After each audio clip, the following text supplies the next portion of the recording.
প্রিয় ভাই, আপনার ঘরের নারী, আপনার বোন হতে পারে, সে আপনার মেয়ে অথবা আপনার আপন কোনো আত্মীয় স্বজন হতে পারে। আপনার ঘরের নারীকে হেফাজত করার দায়িত্ব আপনার। সে যেন কোনো সময় বেপরদা হয়ে রাস্তার মধ্যে বের না হয়, এদিকে খেয়াল রাখার দায়িত্ব হলো আপনার। একজন নারী সে যদি বেপরদা হয়ে রাস্তার মধ্যে বের হয়, এর জন্য দায়ভার বহন করতে হবে তার বাবাকে, এর জন্য দায়ভার বহন করতে হবে তার ভাইকে। কারণ আপনি ভাই হয়ে আপনার বোনকে কেন নিষেধ করলেন না?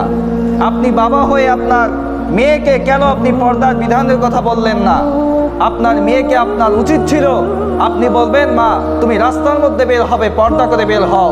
আর যদি তুমি পর্দা করে বের না হও, তাহলে তুমি আমার মেয়ে নয়। বোন, তুমি পর্দা করে রাস্তায় বের হও। তুমি যদি পর্দা করে রাস্তায় বের না হও, তাহলে তুমি আমার বোন নয়। তুমি যদি আমার মেয়ে অথবা আমার বোন হয়ে থাকতে চাও, তাহলে তোমাকে ইসলামের গুণটির মধ্যে, পর্দার মধ্যে থাকতে হবে।